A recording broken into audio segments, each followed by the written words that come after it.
1. Manakah dari pernyataan berikut yang paling tepat menggambarkan tujuan utama desentralisasi fiskal? A. Memusatkan seluruh kekuasaan fiskal di tangan pemerintah pusat. B. Meningkatkan efisiensi pengalokasian sumber daya dengan mempertimbangkan kondisi daerah yang beragam.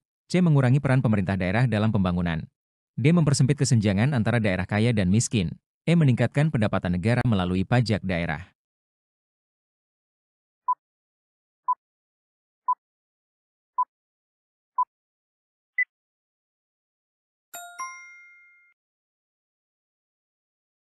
Desentralisasi fiskal adalah proses yang memberi kewenangan kepada pemerintah daerah untuk mengelola sumber daya keuangan mereka sendiri dalam rangka meningkatkan efisiensi dan efektivitas pengelolaan keuangan berdasarkan kebutuhan dan kondisi lokal.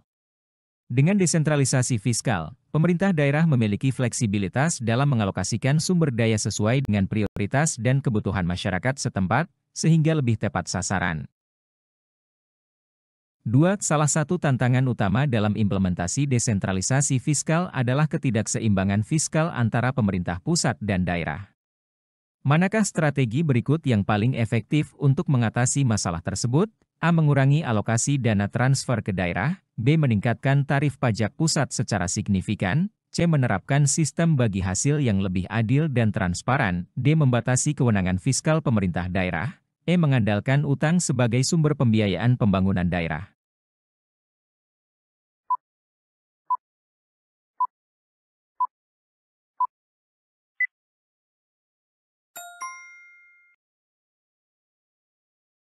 Salah satu tantangan utama dalam implementasi desentralisasi fiskal adalah ketidakseimbangan fiskal antara pemerintah pusat dan daerah. Ketidakseimbangan ini sering terjadi ketika pemerintah daerah memiliki kewenangan dalam mengelola sumber daya keuangan, tetapi tidak memiliki kemampuan atau sumber daya yang cukup untuk mendanai kebutuhan pembangunan daerah mereka. Salah satu solusi yang paling efektif untuk mengatasi masalah ketidakseimbangan ini adalah dengan menerapkan sistem bagi hasil yang lebih adil dan transparan.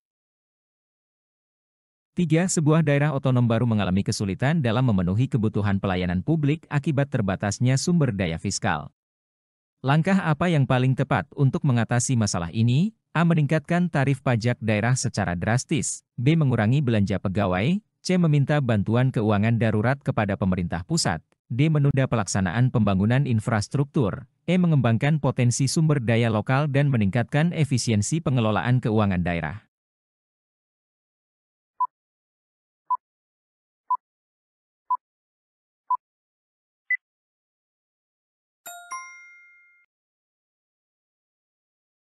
Daerah otonom yang mengalami kesulitan dalam memenuhi kebutuhan pelayanan publik akibat terbatasnya sumber daya fiskal, sebaiknya fokus pada dua hal utama, mengembangkan potensi sumber daya lokal dan meningkatkan efisiensi pengelolaan keuangan daerah. Dengan mengidentifikasi dan mengoptimalkan potensi lokal, daerah dapat meningkatkan pendapatan asli daerah secara berkelanjutan tanpa bergantung sepenuhnya pada bantuan eksternal. Ini termasuk mengelola sumber daya alam, pariwisata, dan sektor lain yang dapat memberikan kontribusi terhadap pendapatan daerah. 4. Bagaimana perubahan sistem politik dan pemerintahan dapat mempengaruhi pelaksanaan desentralisasi fiskal? A. Tidak ada pengaruh yang signifikan. B. Sistem politik yang stabil akan menghambat desentralisasi fiskal. C. Perubahan sistem pemerintahan akan mengurangi kewenangan daerah.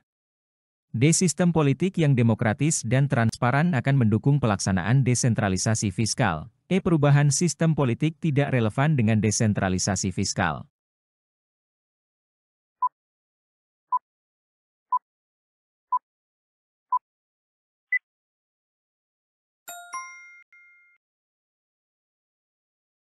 Perubahan sistem politik dan pemerintahan memiliki pengaruh yang signifikan terhadap pelaksanaan desentralisasi fiskal. Sistem politik yang demokratis dan transparan biasanya menciptakan iklim yang lebih baik untuk pelaksanaan desentralisasi fiskal, karena daerah diberikan lebih banyak otonomi untuk mengelola anggaran dan sumber daya mereka sendiri dengan pengawasan yang jelas dan akuntabilitas yang tinggi. Dalam sistem yang demokratis, partisipasi masyarakat dan kontrol terhadap pengelolaan keuangan daerah lebih terbuka, yang mendukung pengelolaan fiskal yang lebih efektif dan efisien. 5. Perkembangan teknologi informasi telah memberikan dampak yang signifikan terhadap pengelolaan keuangan daerah.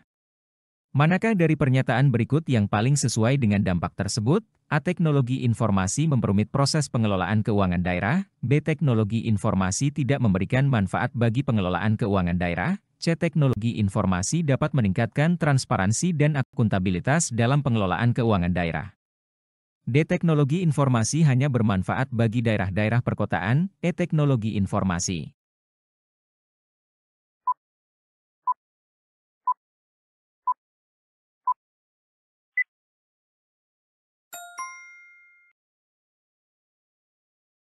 Perkembangan teknologi informasi memiliki dampak yang signifikan dalam berbagai sektor, termasuk dalam pengelolaan keuangan daerah.